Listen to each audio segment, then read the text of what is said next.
Assalamualaikum warahmatullahi wabarakatuh. Laporan praktikum agroklimatologi pengamatan suhu dengan saya Muhammad Alaina Farin, NIM 2502036, dosen pengampu Cisalmiati MPD PhD, Program Studi Agroteknologi, Institut Teknologi Perkebunan Penanaman Indonesia. Pendahuluan. Pengamatan suhu merupakan salah satu kegiatan penting dalam ilmu pengetahuan, terutama untuk memahami kondisi lingkungan dan berbagai fenomena alam yang terjadi di sekitar kita. Suhu adalah besaran fisika yang menunjukkan derajat panas atau dinginnya suatu benda atau lingkungan yang dapat diukur menggunakan alat ukur seperti termometer dengan satuan tertentu, misalnya Celcius, Fahrenheit, dan Kelvin. Pengamatan suhu yang dilakukan secara teratur dalam sistematis memungkinkan kita untuk mengetahui perubahan suhu dari waktu ke waktu, serta memahami berbagai faktor yang mempengaruhinya, seperti intensitas sinar matahari, kelembapan udara, pergerakan angin, serta kondisi geografis suatu wilayah.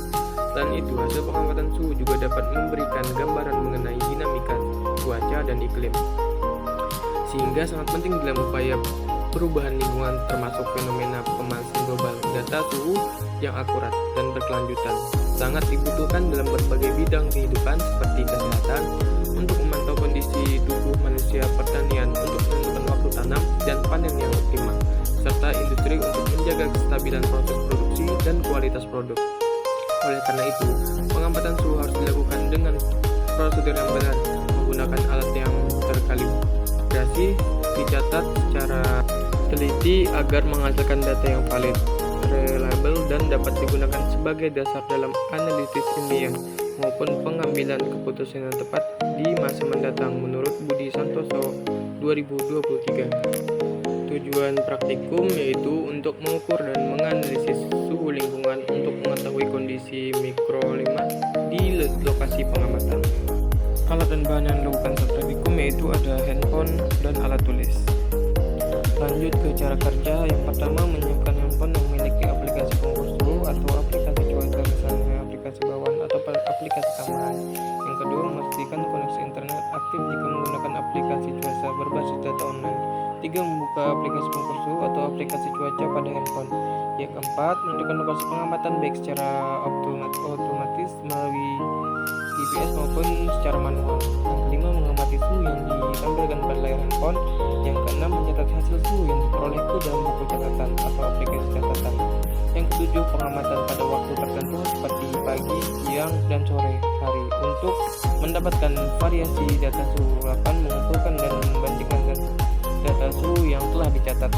Berdasarkan hasil pengamatan suhu lingkungan selama 7 hari, terlihat bahwa suhu udara mengalami perubahan yang jelas pada setiap waktu pengukuran. Pada pagi hari, suhu berkisar antara 25,1 derajat Celcius hingga 32,4 derajat Celcius dengan dominasi kategori sedang hangat, meskipun terdapat satu kondisi panas dan satu kondisi sejuk. Memasuki siang hari, suhu meningkat cukup signifikan, yaitu antara 31 derajat Celcius hingga 39,1 derajat Celcius, dan didominasi oleh kategori panas hingga sangat panas. Sementara itu, pada sore hari suhu mulai menurun dengan kisaran 26,9 derajat Celcius hingga 33,4 derajat Celcius, dan sebagian besar kembali ke kategori sedang hangat, meskipun masih ada beberapa tergolong panas.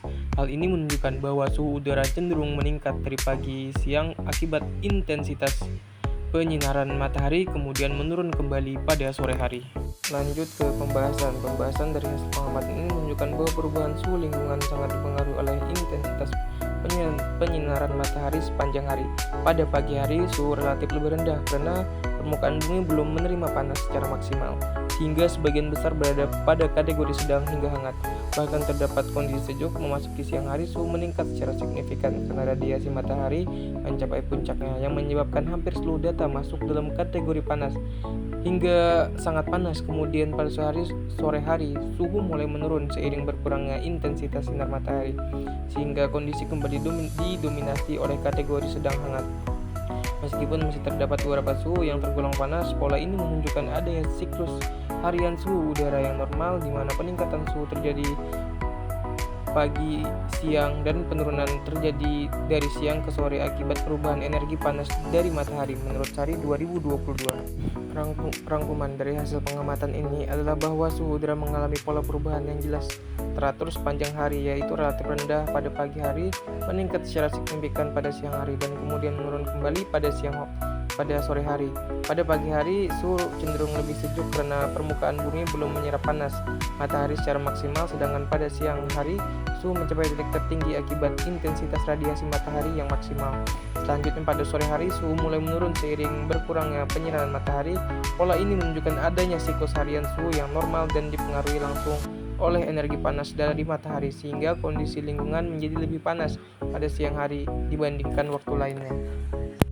Ini daftar pustaka yang saya ambil. Sekian laporan praktik dari saya. Saya akhiri. Wassalamualaikum warahmatullahi wabarakatuh.